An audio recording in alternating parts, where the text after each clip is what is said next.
सबसे पहले कलश की पूजा कर फिर श्री गणेश, गौरी, वरुण, विष्णु आदि सब देवताओं का ध्यान करके पूजन करें। संकल्प लेख में सत्यनारायण भगवान का पूजन तथा कथा एवं श्रवण सहयोग करूँगा। फिर पुष्प हाथ में लेकर सत्यनारायण भगवान का ध्यान करें। यज्ञोपीठ, पुष्प, धूप, नैवेद्य आदि से युक्त होकर अस्तुत करेंगे। भगवान, मैंने श्रद्धापूर्वक फल, जल आदि सब सामग्री आपको अर्पण की है। अब आप पीछे स्वीकार कीजिए। मेरा आपको बारंबार प्रणाम है। इसके बाद सत्यनारायण जी की कथा पढ़ेंगे। सुनने के बाद भोग लगाएं, आरती करके प्रसाद बांटें और बड़ों को आशीर्वाद लें। इस पूजा और कथा सुनने में आप किसी विद्वान पंडित की मदद भी ले सकते हो। कुछ लोग सत्यनारायण व्रत के दिन पास के मंदिर में दोपहर में होने वाली कथा और आरती में शामिल होकर चरणामृत तथा प्रसाद बांटकर घर लाकर भोजन करने से पहले लेकर भोजन कर लेते हैं। सत्यनारायण व्रत कथा। सत्यनारायण भगवान की पूजा का बहुत अधिक महत्व होता है। सत्यनारायण व्रत कथा के कुल 5 अध्याय हैं, जिनका श्रवण करने से मनुष्य के सभी कष्ट मिट जाते हैं। ओम श्री गणेशाय नमः। श्रीमन नारायण नारायण भजमन, नारायण नारायण भजमन, नारायण नारायण। श्री सत्यनारायण भगवान की जय। श्री सत्यनारायण व्रत कथा प्रहलाद।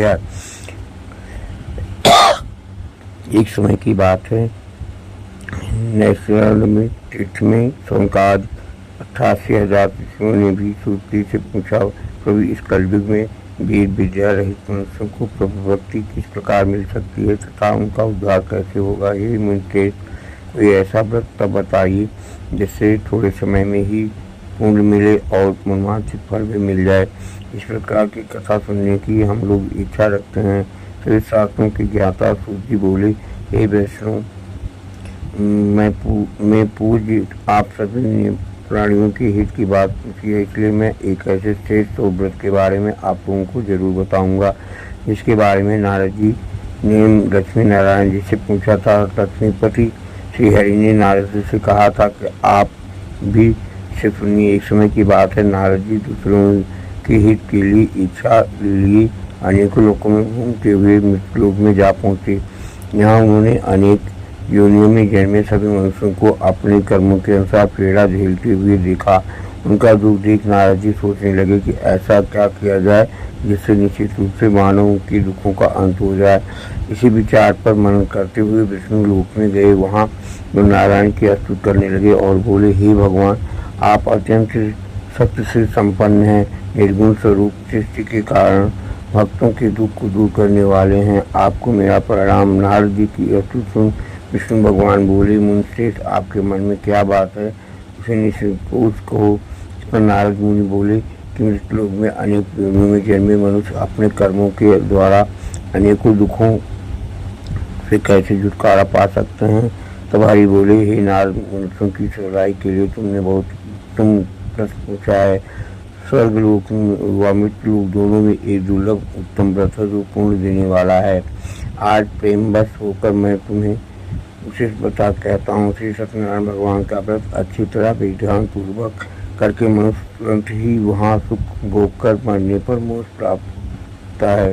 श्रीहरि की वचन सुन नारद जी बोले, उस व्रत का फल क्या है प्रभु, उसका विधान क्या है, ये व्रत किसने किया था, इस व्रत को किस दिन करना चाहिए, आप सब कुछ विस्तार से बताएं।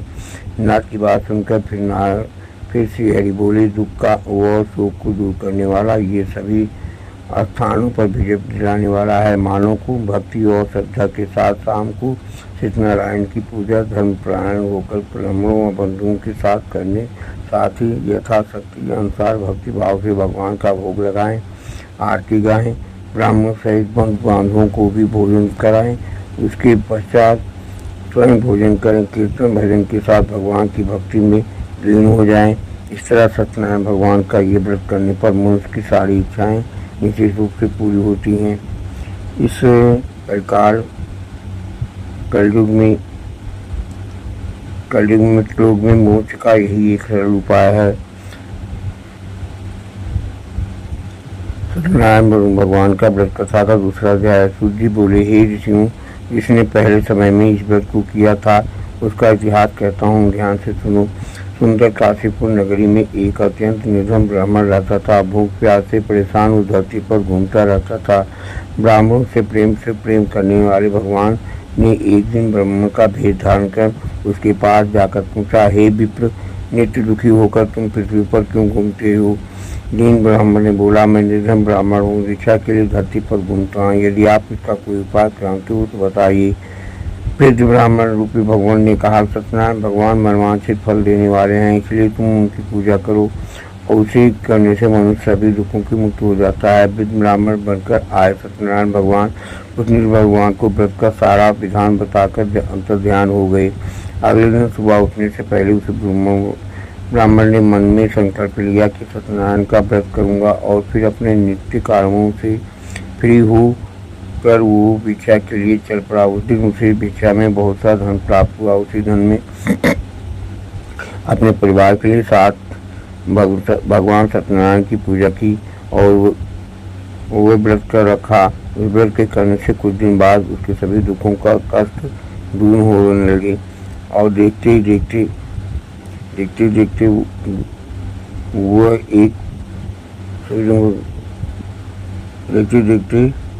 वह एक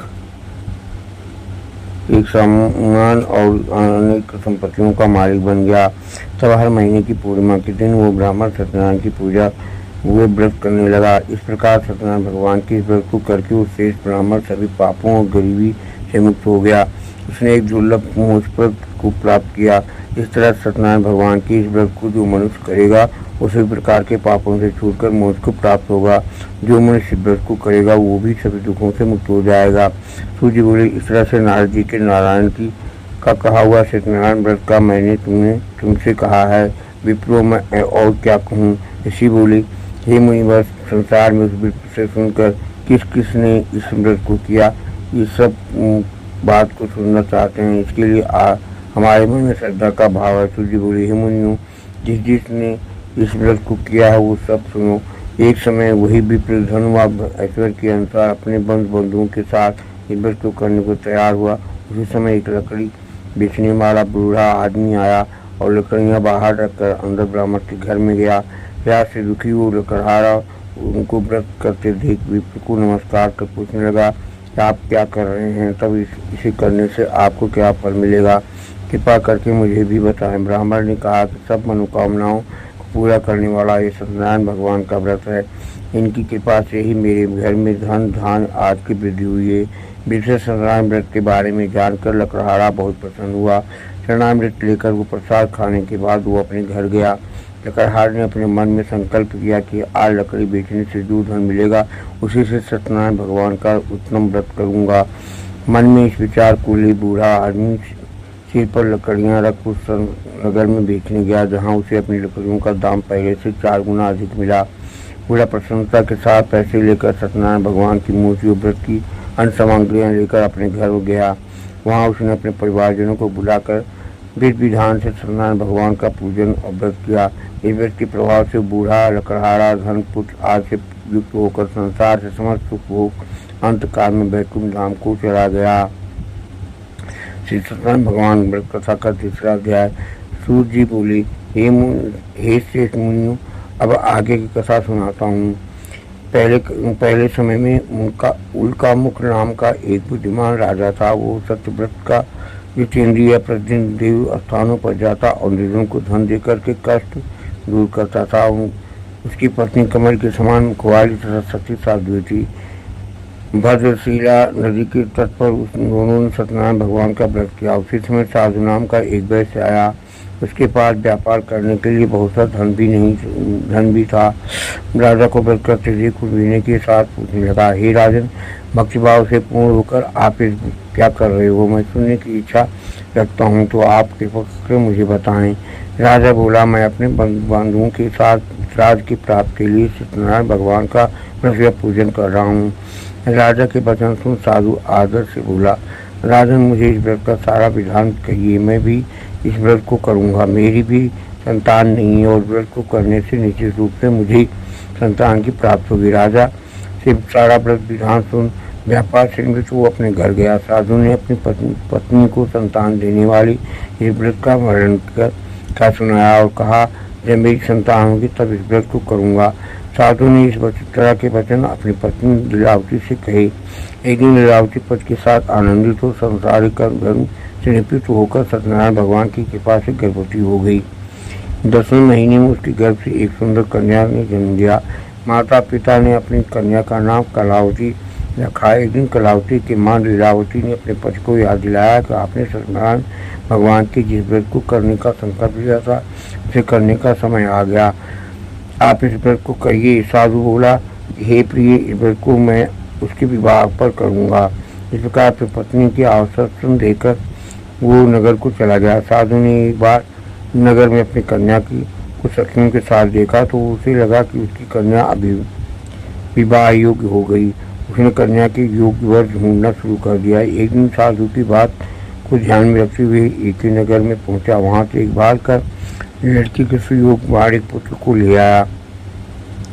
सुयोग लड़कियों को देख साधु ने बंधुओं को बुलाकर अपनी पुत्री का विवाह कर दिया। लेकिन दुर्भाग्य की बात एक साधु ने अभी भी सत्यनारायण भगवान का व्रत नहीं किया। इस प्रकार भगवान क्रोधित हो गए और श्राप दिया। अपने कार्यों में कुशल साधु बनिया जमाई को लेकर समुद्र के पास स्थित होकर रत्नासारपुर नगर में गया।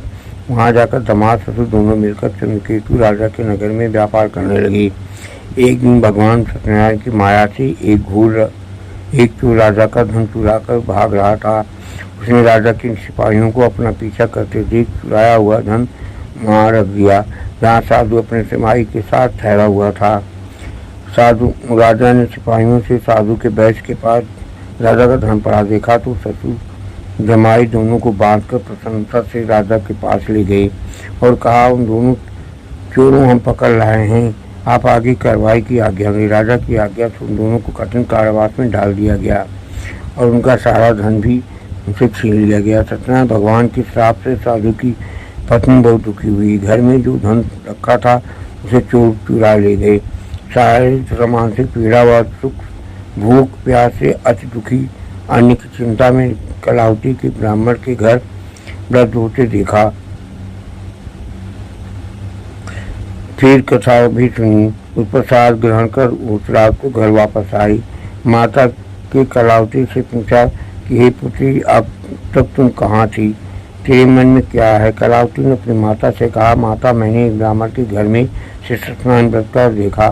कन्या के वचन सुन लीलावती भगवान के पूजन की तैयारी करने लगी। लीलावती ने परिवार एवं बंधुओं सहित सत्यनारायण भगवान का पूजन किया और उनसे वर मांगा, मेरे पति जमाई शीघ्र घर आ जाएं।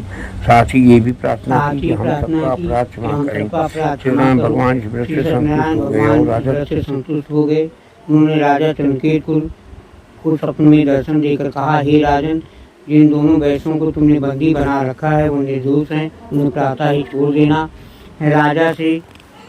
राजा से वचन कहकर भगवान उनसे ध्यान हो गए। प्रातःकाल राजा चंद्रकेतु ने सभा में सबको अपना स्वप्न सुनाया और सैनिकों को आज्ञा दी कि दोनों बड़े पुत्रों को कैद से मुक्त कर सभा में लाया जाए। दोनों ने आते ही राजा को प्रणाम किया। राजा ने उनसे कहा, हे महान भाव, तुम्हें भावी वर्ष ऐसा कठिन दुख प्राप्त हुआ है, अब तुम्हें कोई भय नहीं है, तुम मुक्त हो। ऐसा कर राजा ने उनको नए नए आभूषण दिए और उनका जितना धन लिया था उनका दूना लौटा करके आदर से विदा किया। उन्होंने वैश्य को अपने घर को चल दिए।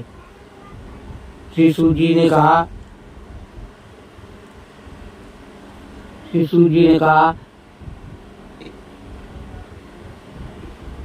कि वैश्य और उनके जमाई ने मंगलाचार करके यात्रा आरंभ की और उन्होंने नगर की ओर चल पड़े।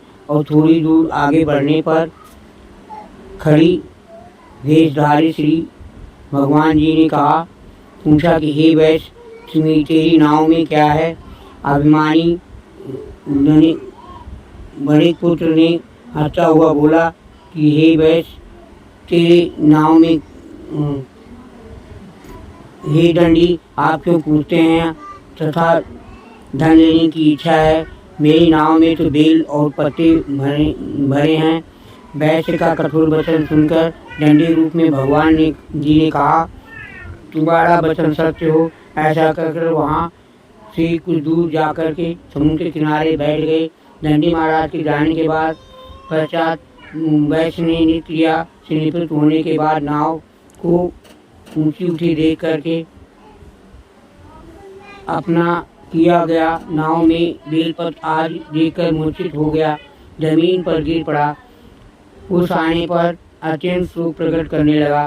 तब उसके जमाता ने कहा कि आप शोक न करें, ये दंडी महाराज का श्राप है, अतः उनकी शरण में ही चलना चाहिए, तभी हमारी मनोकामना पूरी होगी। जमाता के वचन सुनकर के दंडी महाराज के पास पहुंचा और भक्तिभाव से प्रणाम करके बोला, मैंने जो आपसे अपराध असत्य वचन कहे थे उसके लिए मुझे क्षमा करें।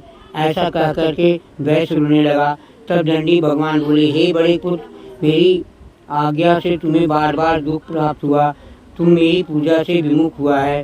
तब उसने कहा, हे भगवान, आपकी माया से ब्रह्मा आदि देवता आपके रूप को नहीं जान सके, तो मैं आपके अनुसार पूजा करूँगा, मेरी रक्षा कीजिए।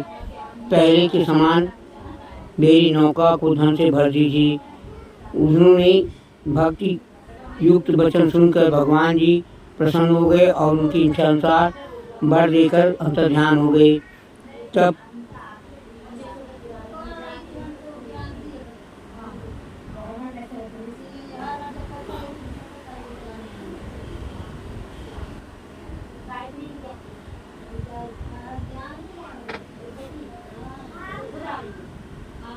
ससुर के जन्माता दोनों ने नाव पर आकर देखा कि नाव धन से भरपूर है। फिर वो भगवान सत्यनारायण जी का पूजन कर जमाता सहित अपने घर को चल पड़ा। जब वो अपने नगर के निकट पहुंचा तब उसने एक दूत को अपने घर भेजा। दूत ने वैश्य के घर जाकर के उसकी पत्नी को नमस्कार किया और लीलावती और उनकी कन्या कलावती उस समय भगवान का पूजन कर रही थी। दूत का वचन सुनकर साधु की पत्नी ने बड़े हर्ष के साथ सत्यदेव का पूजन पूर्ण किया और अपनी पुत्री से कहा, मैं अपने पति के दर्शन को जाती हूँ, तुम भी कार्य पूर्ण कर शीघ्र आना।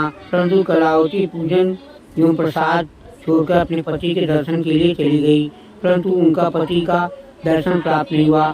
नौका को डूबा हुआ तथा कन्या को रोती हुई देख वैश्य दुखित हो गया, होकर बोला, हे प्रभु, मुझसे या मेरे परिवार से जो भूल हुई है उसे क्षमा करो।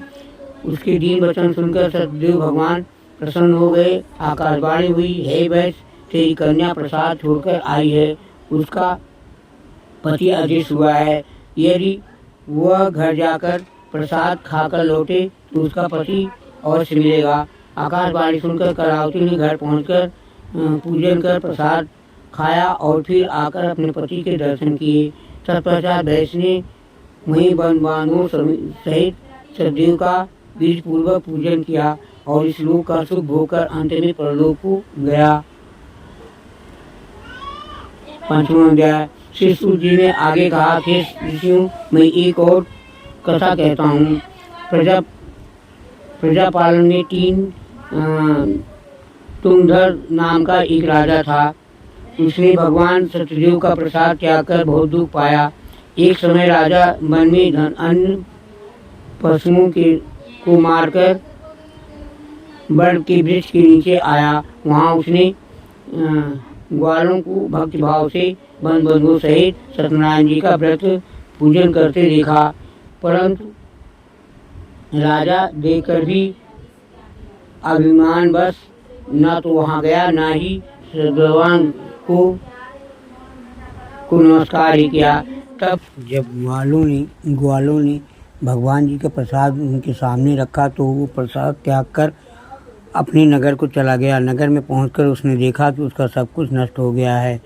वो समझ गया कि वो सब भगवान सत्यदेव ने ही किया है। तब वो उसी स्थान पर वापस आया और ग्वालों के समीप गया। विधि पूर्वक पूजन का प्रसाद खाया तो सत्यनारायण जी की कृपा से सब कुछ पहले जैसा ही हो गया। दीर्घ काल तक सुख भोग कर स्वर्गलोक को गया। जो मनुष्य इस परम दुर्लभ व्रत को करेगा, श्री सत्यनारायण भगवान की कृपा से उसे धन धान की प्राप्ति होगी। निर्धन धनी बंदी बंधन से मुक्त होकर निर्भय हो जाता है। संतानहीन को संतान प्राप्त होती है तथा सब मनोरथ पूर्ण होकर अंत में वो वैकुंठ धाम को जाता है। जिन्होंने पहले इस व्रत को किया, आप उनके दूसरे जन्म की कथा भी सुनिए। सतानंद नामक ब्राह्मण ने सदामा के रूप में जन्म लेकर श्री कृष्ण की भक्ति कर मोक्ष प्राप्त किया। उल्कामुख नामक के महाराज राजा दशरथ बने और श्री रंगनाथ का पूजन कर वैकुंठ को प्राप्त हुए। साध नाम के वैश्य ने धर्मात्मा और सत्य प्रतिज्ञा राजा मूलध्वज बनकर अपने पुत्र को आड़े से चीरकर मोक्ष को प्राप्त। श्री सत्यनारायण जी की आरती। ओम जय लक्ष्मी रमणा, स्वामी जय लक्ष्मी रमणा, सत्यनारायण स्वामी जनपातक हरना। ओम जय लक्ष्मी रमणा। रत्न जड़ित सिंहासन अद्भुत छबिराजी, नारद करत निरांजन घंटा ध्वनि बाजी। ओम जय लक्ष्मी रमणा। प्रगट भई कलि कारण तुझको दरस दियो, बूढ़े ब्राह्मण बनकर कंचन माल कियो। ओम जय लक्ष्मी रमणा। दुर्बल भील करार जिन पर कृपा करी, चंद्रचूड़ एक राजा तिनकी विपति हरी। ओम जय लक्ष्मी रमणा। वैसे मनोरथ पायु सदा तज दीनी, सो फल भोग्यो प्रभु जी फिर अस्तुति कीनी। ओम जय लक्ष्मी रमणा। भाव भक्ति की कारण छिन छिन रूप धर्यो, सजा धारण कीनी तिनके काज सरयो। ओम जय लक्ष्मी रमणा। ग्वाल बाल संग राजा मन में भक्ति करी, मन वांछित फल दीनो दीन दयाल हरि। ओम जय लक्ष्मी रमणा।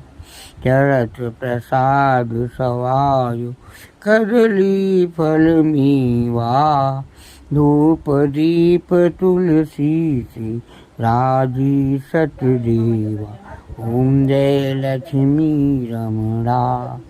श्री सत्यनारायण जी की आरती जो कोई नर गावे, कहत शिवानंद स्वामी मन वांछित फल पावे। ओम जय लक्ष्मी रमणा। सत्यनारायण भगवान की कथा लोक में प्रचलित है। हिंदू धर्मावलंबियों के बीच सबसे प्रतिष्ठित व्रत कथा के रूप में भगवान विष्णु के साथ स्वरूप की सत्यनारायण व्रत कथा है। कुछ लोग मनौती पूरी होने पर कुछ अन्य नियमित रूप से इस कथा का आयोजन करते हैं।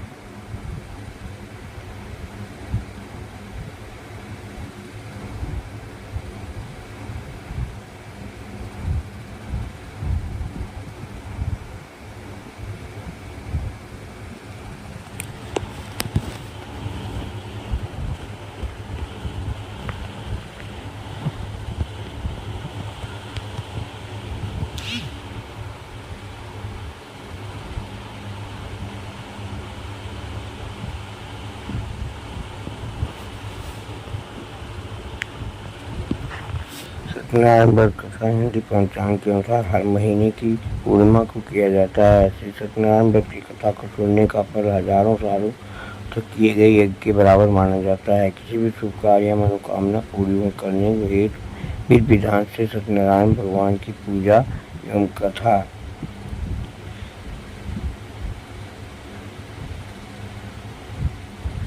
की कथा करवाई जाती है। शास्त्रों के मुताबिक ऐसे माना गया है कि कथा को सुनने वाला व्यक्ति व्रत रखता है तो उसके उसके जीवन के दुखों को श्री हरि विष्णु खुद ही हर लेते हैं। स्कंद पुराण के अनुसार भगवान सत्यनारायण श्री हरि विष्णु का ही दूसरा रूप है। इस कथा की महिमा को भगवान सत्यनारायण ने अपने मुख से देवर्षि नारद को बताया और सुनाया था।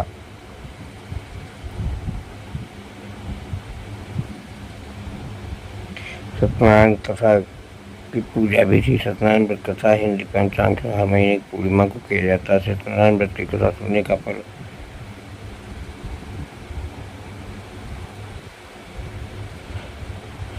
सत्यनारायण कथा की पूजा सामग्री 4 ग्राम जी की मूर्ति, काला तिल, कलश, गंगाजल, गरी, गोला, रोली, मूली, वेतरी इलायची, कमलल गट्ठा, चावल, दूर्बा, पंचमेवा, पीली सरसों, पतासा, बेलगिरी, लाल चंदन, सिंदूर, शहद, लौंग, सुपारी, कपूर, हल्दी, आम के पत्ते, ऋतुफल, कपड़ा, तुलसी दल, चौकी,